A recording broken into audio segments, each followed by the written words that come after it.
Meu Deus do céu. Já passou essa moda de Funko Pop, né? Já perdeu a graça, né? Esse negócio.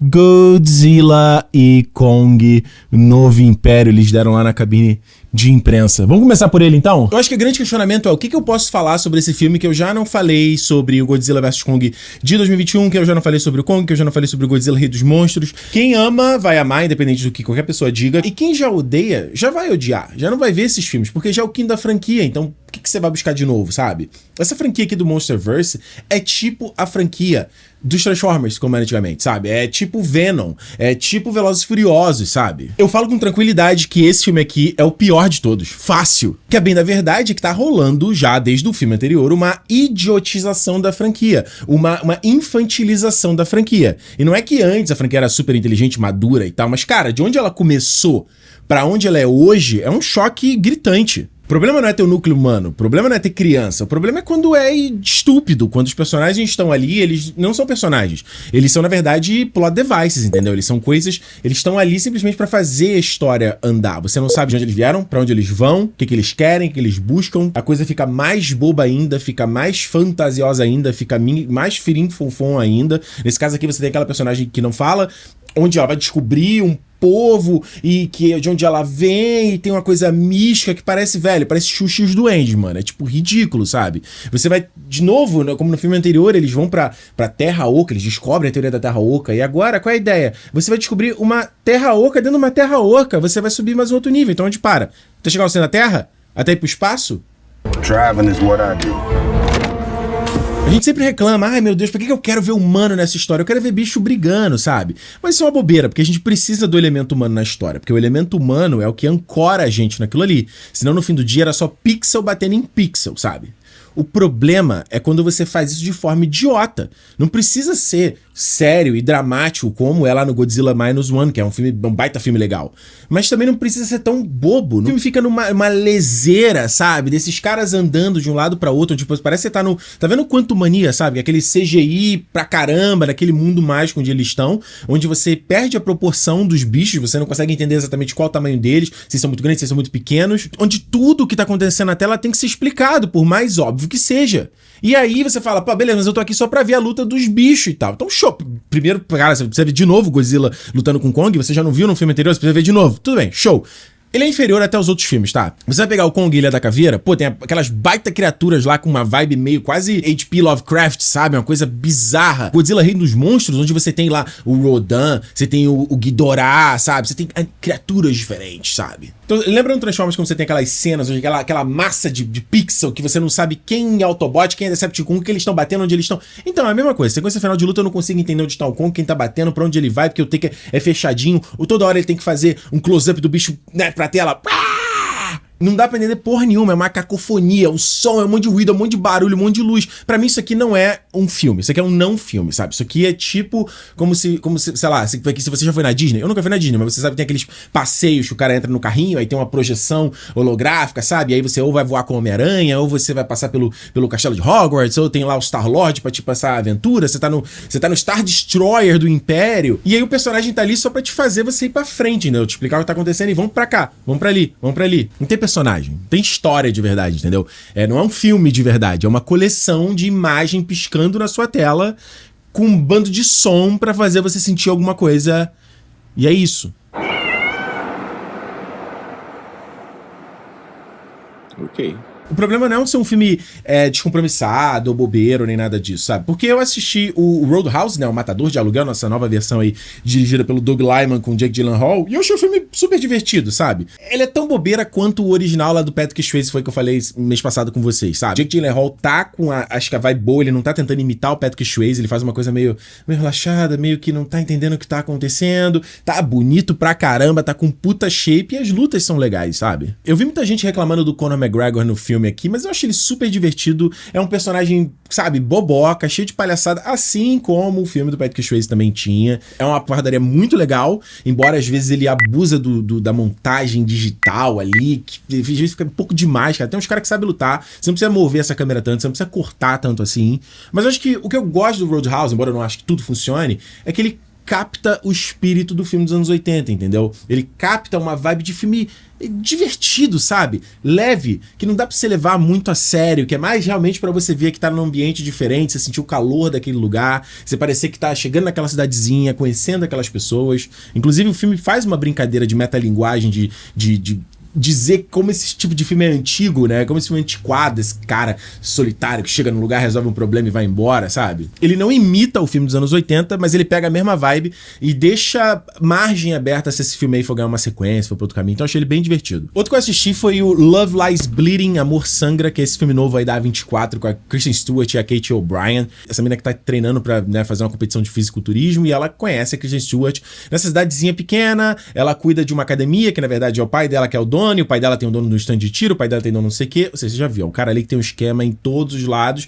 E a personagem da Kristen Stewart tem um trauma em alguma coisa. Ela tem uma relação, uma coisa mal resolvida com o pai dela, ela tem uma parada que surgiu no passado. E ela vai entrar nessa relação intensa com essa personagem, onde as coisas vão começar a se aflorar, onde de repente era o impulso necessário pra ela começar a tomar ação na própria vida, sabe? You talked to your dad recently? Why? Eu acho que Love Lies Bleeding é um filme muito interessante, embora eu goste dele individualmente, partes individuais, mas eu acho que nem sempre o todo funciona tão legal, entendeu? Esse filme tem um aspecto de surrealismo, sabe? De você dar umas viajadas, umas coisas visualmente, assim. Lembra, sei lá, o Aronofsky lá no Cisne Negro, quando ele mostra lá a Nina virando o cisne, sabe? Que é aquela coisa que é uma metáfora, né? Ela não é literal aquilo que tá acontecendo. Então o filme tem muito desse tipo de coisa. Eu só acho que nem todas essas partes conversam e falta um pouco de espaço pra personagem da Kate O'Brien, falta um pouco de espaço ali pro Ed Harris e pra Kristen Stewart, sabe? Eu acho que o filme parece que prepara um terreno onde as coisas que ele planta acabam não dando tão belos frutos quanto eu achava que ele daria, e eu acho que o filme ainda requer muita suspensão de descrença pra algumas coisas da história funcionar. Mas é um filme interessante. Eu finalmente assisti O Corvo, que é o filme lá dos anos 90 com o Brandon Lee, né? Saiu o trailer do filme novo aí com o Bill Skarsgård, que aliás eu achei um trailer bem interessante. Acho inclusive eu vi a galera caindo de pau aí no visual do Bill Skarsgård como Corvo, mas gente, pelo amor de Deus, você tem que adaptar pra linguagem de agora, né? O filme lá do Corvo do Brandon Lee, ele tem uma vibe daquela época, aquela vibe meio gótica, aquela vibe meio grunge, sabe? A estética do cara agora é inspirada em Trapper, sabe? É inspirada em Ty Dolla $ign, é inspirado em Machine Gun Kelly, sabe? É inspirado nos manos de agora. A real é a seguinte, tem bastante coisa a se gostar nesse filme aqui. Inclusive tem o Annie Hudson aí, que faz aquele policial meio, né, meio cético, aquele pessoal que já tá castigado, que é bem interessante. E eu acho que o Alex Proyas, que dirige esse filme aqui, ele dá um visual bem interessante no filme, assim. Ele tem um visual que no filme não é pra parecer vida real. É um visual estilizado, é um visual gótico, é um visual super extrapolado, sabe?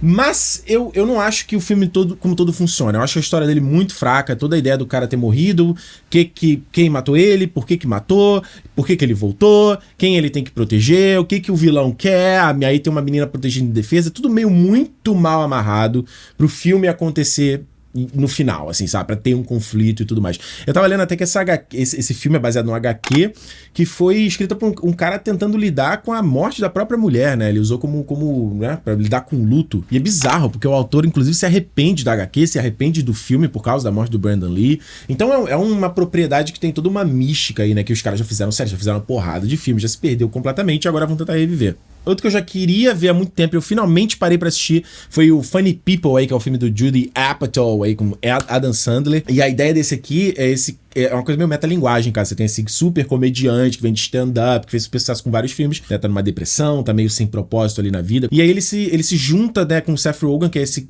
aspirante comediante, e aí tem toda uma doença terminal onde ele tá envolvido, ele vai tentar se reconectar com algumas pessoas. Eu acho que é uma ideia ótima pro filme, mas eu não acho que ele é engraçado o suficiente e nem acho que ele seja inteligente nas sacadas, nas reflexões, no debate, sabe? Em vez de... Você tá falando com um tema que aflige todo mundo, que é justamente a busca por felicidade e a inevitabilidade da morte. As pessoas que a gente perdeu pelo caminho, a quem a gente gostaria que tivesse na nossa vida que não tá mais, relações que não deram certo, ou seja, é um tema universal de uma porrada de obras. Só que eu acho que além de ser um tema muito rico e que conversa com todo mundo no mundo inteiro, acho que se você não faz ele direito, se você não faz ele com uma mão legal, ele acaba ficando piegas, ele acaba ficando meio cafonaço, sabe? E esse filme aqui eu acho que cai nessa vibe. Ele quando tenta falar alguma coisa, Ele fala, meu amigo, faz alguma piada, faz uma coisa engraçada aí, tenta ser engraçado e tudo. Ok. Lá no Cinemon, meu podcast, a gente tá fazendo a série do Tarantino, né? Falando de todos os filmes dele. E aí, então, esse mês eu parei pra assistir o único filme dele que eu não tinha visto, que era o Jack Brown, né? Na verdade, não é que eu não tinha visto. Eu tinha começado a ver 2 vezes e sempre, sei lá, via 1 hora de filme, aí 1 hora ficava uma chatice. Eu falava, meu Deus, Tarantino, o que é isso que me é arrastado? Por isso que é bom você revisitar filmes, ou você não ser muito mão de ferro com as suas opiniões sobre certas obras, porque você muda. O que você não gostou numa época, você pode gostar depois, o que você gostava, você parou de gostar, porque a gente fica mais velho, a gente muda quem a gente é, nossas perspectivas mudam, o nosso paladar em si. A gente vai conhecendo outros filmes e vai desenvolvendo o nosso gosto por outros tipos de arte.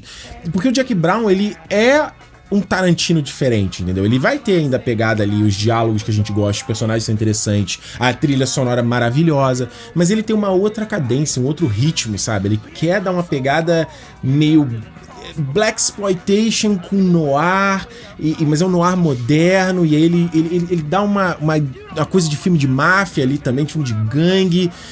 Então ele bate no liquidificador, como ele sempre faz, né? Ele bate no liquidificador, essas bandas de referência, pra cuspir algo que é a cara do Tarantino. Esse filme é até montado de um jeito diferente, ele tem uma outra cadência, sabe? Ele pode ser muito lento em alguns momentos, eu acho que sim, o filme tem 2 horas e blau, ele podia ser menos de 2 horas com certeza, mas ele tem uma outra vibe, sabe? Ele tem até uma pegadinha no romance, que é uma coisa que o Tarantino nunca fez na carreira dele.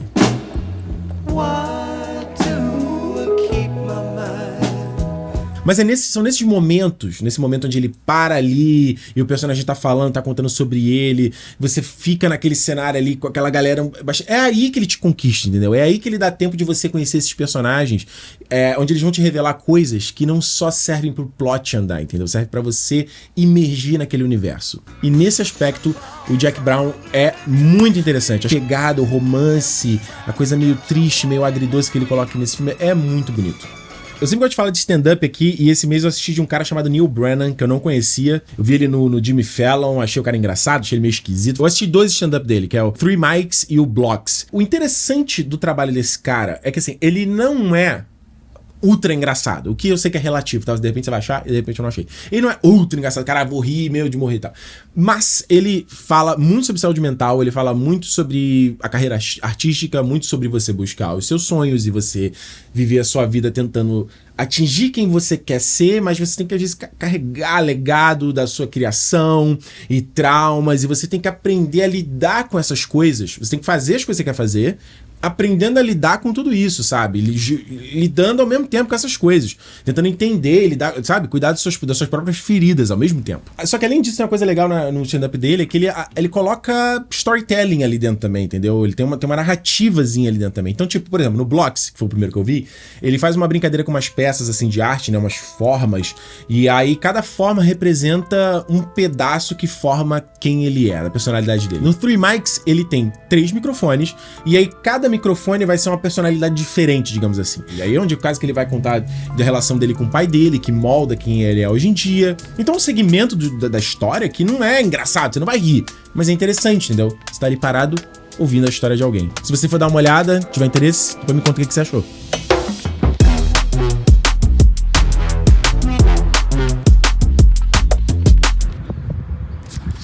A dica de álbum que eu quero dar nesse vídeo aqui com vocês é falar sobre o álbum Absolution, do Muse. Você já deve ter ouvido falar de Muse, se você não conhece esse nome, tá juntando o nome à pessoa, você deve conhecer por...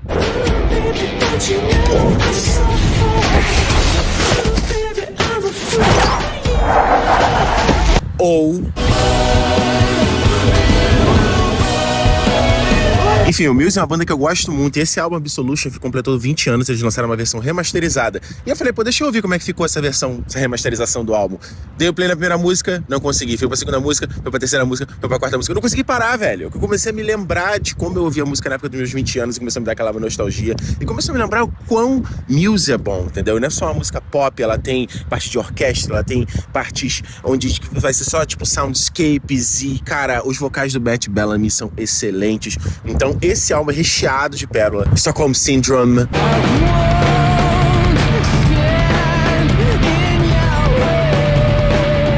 Apocalypse Please.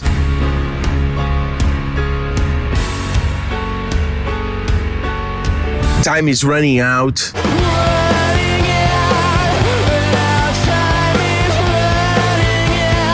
Cara, se você nunca ouviu Muse, se você nunca parou pra ouvir o Muse, pega esse álbum, põe no ouvido e só preste atenção, porque é uma viagem. Bom pra caramba.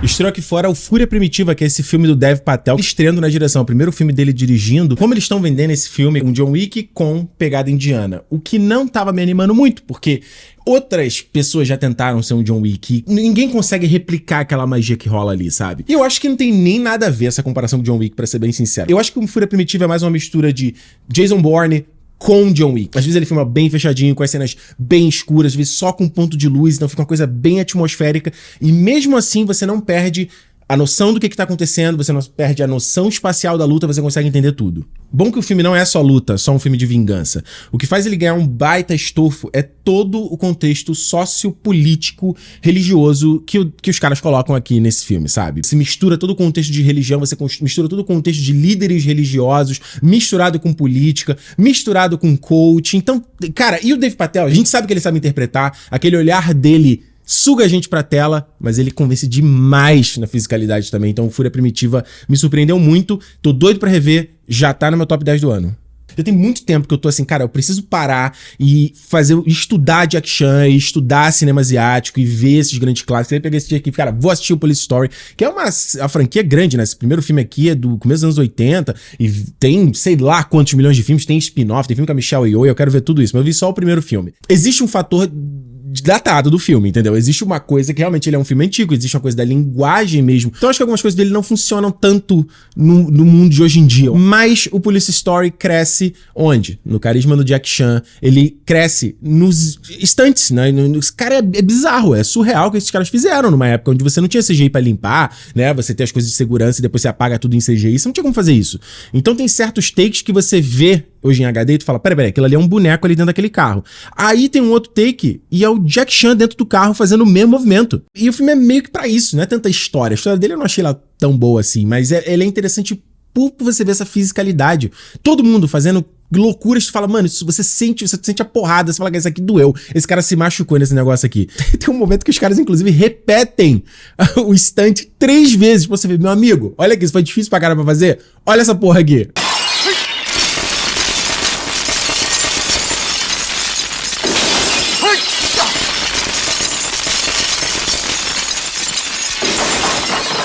Terminou aí a complicada segunda temporada de Invencível, né? Eu tenho pra mim que Invencível é muito mais uma série de ficção científica do que uma série de super-herói, pra ser bem sincero. São duas coisas clássicas de heróis. Um é ele balancear a vida comum, o namoro, o relacionamento com o lado dele de super-herói e o lado dele... Será que eu estou virando meu pai? Será que eu sou meu pai? Inclusive nos pôsteres mesmo, eles fizeram a brincadeira com a sombra que simula, né, o bigode lá do Omni-Man. E eu achei muito doido o rumo todo da história, o fato de descobrir que o pai dele já passou por uma jornada, já criou uma outra família e numa raça que a raça vive muito mais curta que a gente. Então, acho que o maior problema dessa segunda temporada foi o lançamento dela. Vocês sabem que eu sou fã de você lançar episódios semana a semana, porque ela dá a oportunidade de você discutir, debater, repensar a série, você digerir aquilo tudo e você não sai engolindo uma coisa inteira que você nem processa o que você acabou de assistir. Agora, os caras liberarem 4 episódios no final do ano passado, aí passa o quê? 3, 4 meses até mais 4 episódios? Meu amigo, quem teve essa ideia brilhante, velho? Pegava e lançava os 8 episódios de uma vez agora, entendeu? 1 por semana. Então, por mais que a trama e as coisas fossem interessantes, era difícil você ficar conectado ali naquela história, entendeu? Quando ele voltou, tu fala, caramba, onde eu tô mesmo? Deixa eu me lembrar onde esses personagens estão. Quando ele quebra a temporada, ele não quebra num grande momento, num grande gancho. Então, mesmo se você pegar a trama que começa a segunda temporada, que é aquela coisa do multiverso, você tem aquela versão do Invencível, que é uma versão maligna, trabalhando junto com o Omni-Man, aí você tem aquele cientista lá que junta várias versões dele mesmo pra ele virar o super gênio, e aquilo ali meio que a conclusão de tudo foi muito fraco. Isso sem falar que a própria trama dos outros personagens ali, que meio que pareceu perdido, uma hora eles vinham, aí não ia pra lugar nenhum, e tocava, e acabava não se aprofundando meio que em nada. Tocou em vários pontos, mas foi superficial meio que em tudo, não se aprofundou em nada, sabe? O bom é que todo mundo reconheceu que foi uma péssima decisão a forma de lançar essa série, e vamos torcer pra que a terceira temporada seja melhor. Falando nesse ponto de animação semanal, eu quero falar rapidinho de X-Men 97, que ainda não terminou. No momento que eu tô gravando aqui, rolaram 6 episódios. X-Men 97 tem sido uma grande surpresa pra mim, porque eu não imaginava que eu fosse gostar tanto quanto que eu tô gostando, sabe? Vindo não só do What If, mas da fase 4 e fase 5 da Marvel, eu fiquei assim, é bem provável que vai virar uma coisa infantilzão, entendeu? E, de fato, era um desenho que passava, né, de manhã, na Globo, e a gente via, e tudo bem, show, sabe? E os caras fazem um trabalho que pra mim é meio magistral, assim, sabe? Ele tem hora que ele vai fazer essa bobeira, ele vai ter um momento de leveza, ele vai ter um momento mais descompromissado, mais nostálgico, pra daqui a pouco ele vir te dar uma porrada com uma trama super rica, com uma coisa que fala com o mundo que a gente vive hoje em dia, que mostra como esses personagens são super relevantes, que faz a gente pensar, que são tramas até desafiadoras até, pra você pensar, refletir o que tá acontecendo, é complexo o sentimento desses personagens, os conflitos deles dentro da história, até você chegar no episódio 5, que surpreendeu todo mundo, eu acho, sabe? Que nem lembra desenho animado, sabe? A maneira como eles montam o ataque a Genosha, pegando a música ali do Happy Nation, ali do Ace of Base, dá um momento pra você simplesmente imergir naquele take ali e acompanhar o sentimento daqueles personagens. Mas ele terminar esse quinto episódio com a vampira, né? Sugar.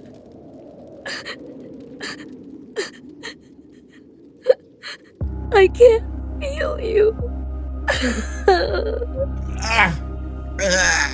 De esmagar o coração. O Kevin Feige tem muito pra rebolar pra fazer no live action algo que supere isso. Porque se fizer algo inferior a esse aqui, mostra que nem todo o ápice de adaptação é o live action, entendeu? Que de repente tem certas obras que tem que ser animação mesmo, outra coisa, entendeu? Não é pra ser live action. Live action não é a palavra final do que se pode adaptar. Eu assisti 2 vezes o Guerra Civil, aí, esse filme que tá dando o que falar do Alex Garland. Embora, né, os caras usaram AI pra fazer os pôsteres do filme IA24, não dá, né? Que decepção, né? Dado o mundo que a gente vive hoje em dia, dado as notícias que a gente vê o tempo todo na televisão, as coisas que a gente vê, os absurdos que a gente vê diariamente, o que um filme vai chegar, um filme desse tem a acrescentar nessa discussão, entendeu? Ele faz uma coisa que eu acho muito inteligente. O filme não é exatamente sobre a guerra civil. Ele não explica qual dos dois lados estão lutando, por que eles estão lutando, o que acontece, porque... E isso é muito inteligente, porque se a gente parar pra pensar hoje em dia, é muito que a gente vive. Tem gente que tá enfrentando mais as outras aí, sem nem saber por quê, sem nem entender no que acredita, e muito menos entendendo o que o outro acredita. Então é uma comunicação que nunca vai acontecer. Tipo, esse filme aqui é pra mostrar os horrores de uma guerra civil. Isso também não é novidade nenhuma. É só ligar a televisão e ver o noticiário. A gente vê essas imagens o tempo todo. Ou então o filme vai mostrar a importância do jornalismo, o papel do jornalista, do cara tá ali no meio da situação e registrar a história, e mostrar a importância, né? Porque se não tiver ninguém ali pra documentar, essas informações se perdem pra sempre. Ou a gente nunca nem vai saber, estamos do outro lado do mundo. Você tem o trabalho de registrar o que tá acontecendo, mas você cria uma narrativa, porque no fim do dia são seres humanos manipulando a câmera, são seres humanos escrevendo a história, e os seres humanos têm a sua bagagem, têm os seus conceitos, têm tudo isso, sabe? Eu não acho que necessariamente a ideia do filme é isso, é o romantismo do jornalismo, até porque, de novo, 2024, não dá, velho. A gente precisa de temas mais concretos, de coisas mais carnudas, de assuntos mais interessantes pra gente ali triturar. O romantismo só... Parece a galera batendo palma pro pessoal que trabalhava na área médica durante a pandemia, sabe? Então assim, eu vi esse filme 2 vezes, e as 2 vezes eu saí do cinema, filme. O que você tem a dizer? O que você quis acrescentar a essa discussão em 2024, sabe? Não é que o filme seja ruim, não é que o filme não seja interessante, não é que o filme seja mal feito, não é que o filme seja mal atuado, não é nada disso. É um filme bastante interessante pra você assistir. Eu acho que é responsabilidade demais um filme de 2 horas conseguir encapsular todo o debate de um assunto tão complexo que é isso que a gente vive diariamente, sabe? Sei lá, se esse filme aqui pelo menos promove alguma reflexão, se ele pelo menos promove algum debate, já valeu a pena, né?